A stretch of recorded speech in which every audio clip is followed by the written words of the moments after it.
Hi guys, my name's Alana and welcome back to my YouTube channel. So sorry for the lack of videos in regards to mental health topics. I haven't really been that well myself, so I haven't really been wanting to make videos, and honestly I've just had no motivation to do really anything. But I decided that for today's video I might do a video kind of just talking about what being in a psychiatric ward is like.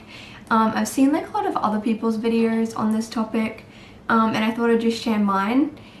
So yeah, I'm just gonna start off with a disclaimer saying that I'm really going off my experiences and that everyone's gonna have a different experience. It depends where you live, it depends what country you're in, it depends on the hospital itself. So yeah. I've only ever had experience in private hospital, which means that it is voluntary, and then if you are to break the rules, they have a set of rules, and if you are to break the rules, then from what I know, they can send you to a public hospital where you will be assessed there. So with private hospitals, you can't be I think it's what you call it, sectioned, because it is voluntary. So if you break the rules, then they'll send you to somewhere else where it's more secure. So anyway, just getting that out of the way. So yeah, I've been inpatient twice. The first time I went, I was there for 3 weeks and I did a DBT. It was a really intensive DBT course, but it was inpatient, so you would have in 2 hours in the morning where you and a few other people who were enrolled in this DBT group would do DBT with a nurse who was trained in it, and yeah, so we would do that. So I stayed for 3 weeks, and the reason, I'm trying to remember the reason why I even went in there.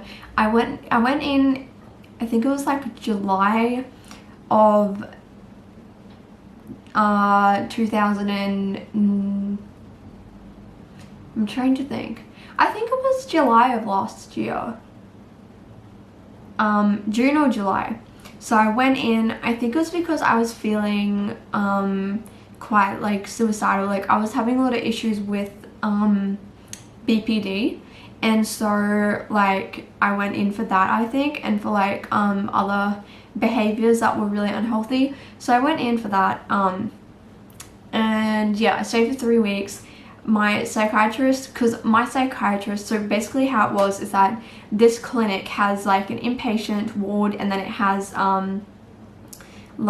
psychiatrists who work there as well in the same building, and then your psychiatrist can admit you and can see you outpatient and all of that. They also run day programs and stuff, but I won't get into that now.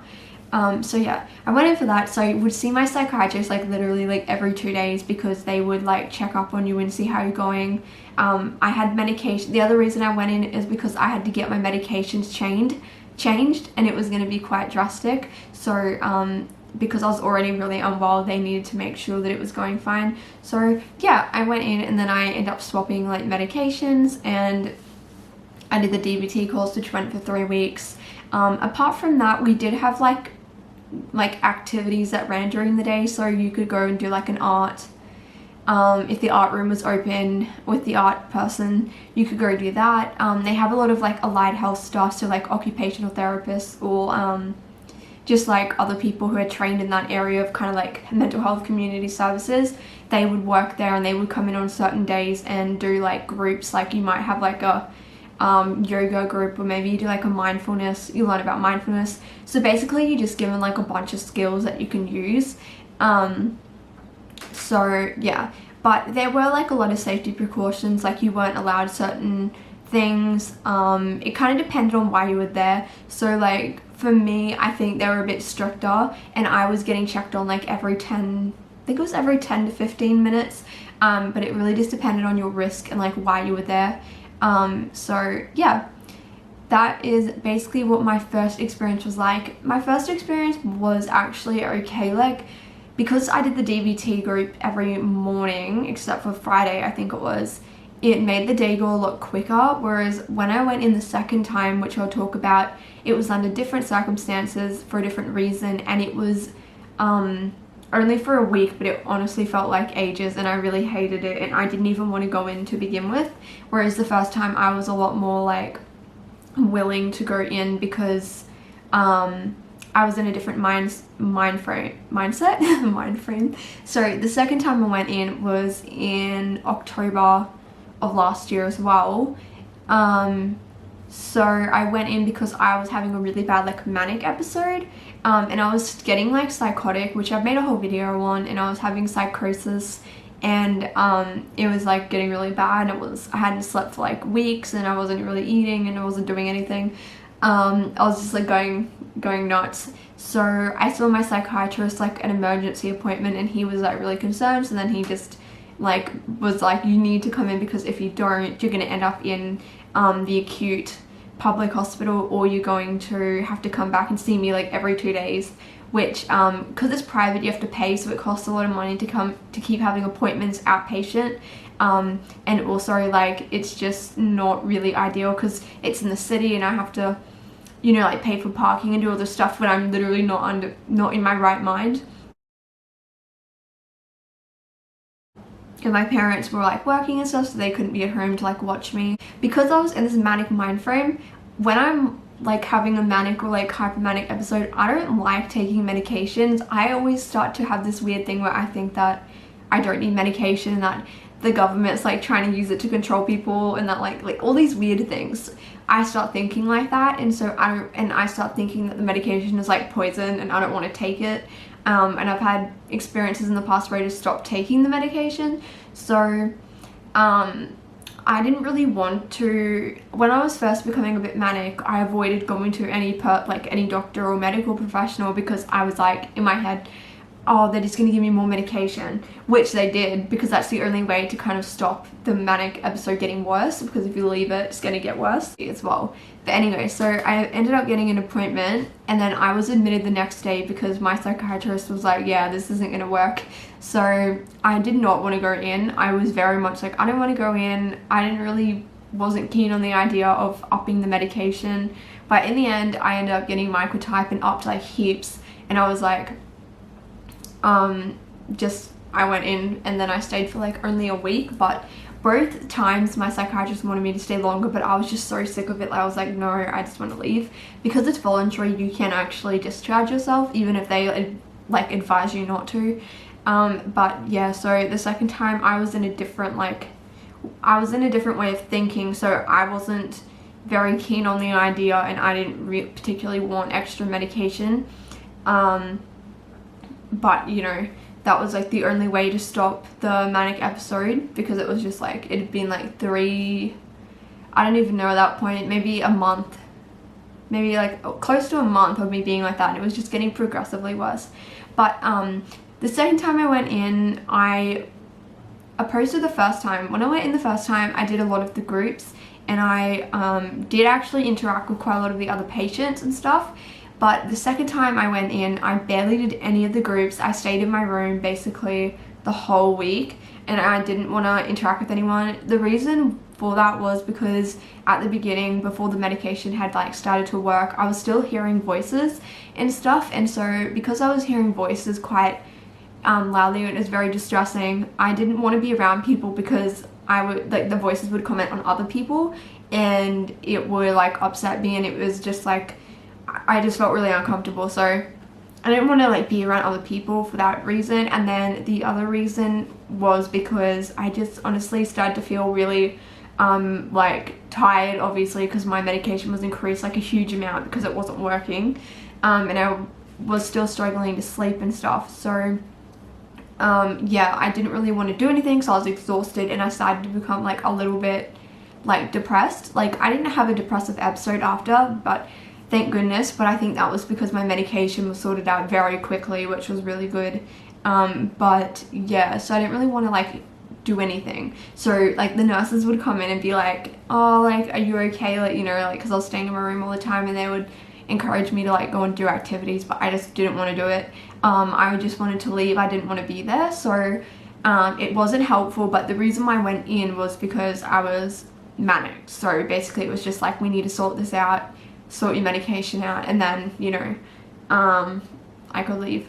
So yeah, that was my second experience. In regards to like what you were allowed to bring, I'm trying to remember. You were allowed to have like shoelaces in shoes and stuff, because like I said, it's voluntary, so you'll basically have to sign this thing saying that you're not going to do like X, Y, and Z. Obviously you could still do what you wanted to do. You could honestly do, like, you could basically do whatever you wanted, because it's not like, they're not like 100% always checking on you. Obviously the doors don't lock, like as in like your, you know, like your rooms don't lock or anything. If you were to leave the building, you weren't allowed to leave within like the first couple of days, and then like you had to get your psychiatrist to like agree on if you could have home leave, or like if you could go out with your family, or if you could like go on your own, like unescorted leave. I think I did get unescorted leave, but like I never took it because I have agoraphobia, so I don't like going. I will never, even around my house, I will never ever go walking on my own, because of agoraphobia, and so I never used that, and so I was basically stuck there. Even if I did get leave, I was stuck because like I didn't have anyone to come visit or to take me out, so that can be like really annoying if you're like there for weeks and weeks on end, and like basically, you know, you can't really leave. Well, I could have, but I have agoraphobia, so I wasn't gonna leave. So yeah, that was like another reason. But yeah, you weren't allowed, like, well, I wasn't allowed these things, but I think other people were. I wasn't allowed shave. Like if I wanted to like use a razor, I had to like go and ask the nurse for it. Like they would keep it. Like you weren't allowed, well, I wasn't allowed like sharpeners and like any type of sharp object. And then like even with phone cords, like they would check your bags when you came in, and they would like go through everything, and they would say to you, like say you had a phone charger cord and it was like long, they would say like, oh, do you feel safe with it, otherwise give it to us. And then like if something happened, obviously they would take away whatever you had on you. But yeah, I personally wasn't allowed like razor, sharpeners, like anything that was in that sort of thing, for obvious reasons. But I think other people were allowed like other things. But yeah, it really depended on, everyone's case was different, like depending on why you were there. But and the same with like checks, like when they would do checks. So if you don't know what that is like the nurses will come in, again depending on your situation, like every 10-15 minutes, maybe every half an hour, depending on what's going on with you, and they'll just come in and like open the door and like check that everything's all good or whatever. So yeah, and then like everyone would have medication in the morning, and then we'd take the medication at night. But you could basically decide when you wanted to take the medication, as long as it wasn't like too far into the day or like too late at night, because obviously then you wouldn't sleep. And if like you couldn't sleep, you were allowed to go and take like extra medication or like PRN, and everything like that. So yeah, but the second time I wasn't really wanting to be there, and so I didn't really get anything out of it, because I was very much like, I just hate this, I want to leave. Whereas the first time I was a bit more like open as opposed to like receiving support. So it really kind of depends on like why you're going into hospital, like whether it's public or private or whatever. It kind of depends on like how you are when you go in, because obviously people go in for different reasons and people have different mental illnesses, and so it will kind of depend.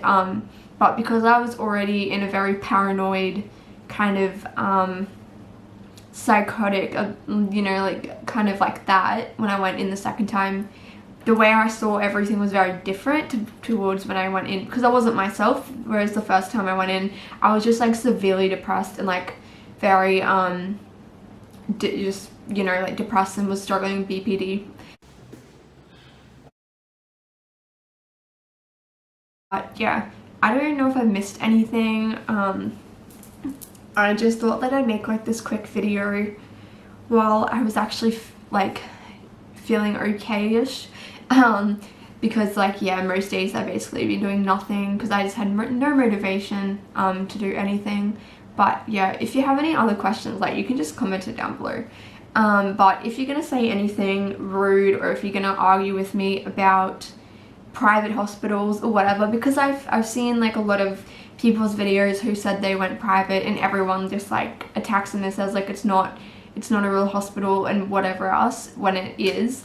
It's just like a lower level care basically. So yeah, and it just like, I'm really grateful that my parents have private health, so I'm able to do that option.